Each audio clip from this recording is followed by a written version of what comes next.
ഈശോ മിശിഹായ്ക്ക് സ്തുതിയായിരിക്കട്ടെ. യേശയ്യാ പ്രവാചകൻ്റെ പുസ്തകം 43-ാം അധ്യായം 1 മുതലുള്ള വാക്യങ്ങൾ. യാക്കോബേ, നിന്നെ സൃഷ്ടിക്കുകയും ഇസ്രായേലെ, നിന്നെ രൂപപ്പെടുത്തുകയും ചെയ്ത കർത്താവ് അരുളിച്ചെയ്യുന്നു, ഭയപ്പെടേണ്ട, ഞാൻ നിന്നെ രക്ഷിച്ചിരിക്കുന്നു. നിന്നെ പേര് ചൊല്ലി വിളിച്ചിരിക്കുന്നു. നീ എൻ്റേതാണ്. സമുദ്രത്തിലൂടെ കടന്നു പോകുമ്പോൾ ഞാൻ നിന്നോട് കൂടെ ഉണ്ടായിരിക്കും. നദികൾ കടക്കുമ്പോൾ അത് നിന്നെ മുക്കിക്കളയുകയില്ല. അഗ്നിയിലൂടെ നടന്നാലും നിനക്ക് പൊള്ളലേൽക്കുകയില്ല. ജ്വാല നിന്നെ ദഹിപ്പിക്കുകയുമില്ല.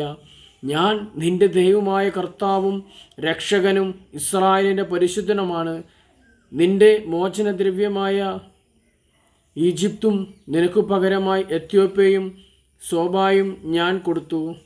നീ എനിക്ക് വിലപ്പെട്ടവനും ബഹുമാന്യനും പ്രിയങ്കരനുമായതുകൊണ്ട് നിനക്കു പകരമായി മനുഷ്യരെയും നിന്റെ ജീവനു പകരമായി ജനതകളെയും ഞാൻ നൽകുന്നു. ഭയപ്പെടേണ്ട, ഞാൻ നിന്നോട് കൂടെയുണ്ട്. ആമേൻ. പിതാവേ, ഈ വചനം കേട്ട എല്ലാവരെയും അവിടുന്ന് അനുഗ്രഹിക്കണേ. എല്ലാവരെയും ദൈവം സഹായിക്കട്ടെ.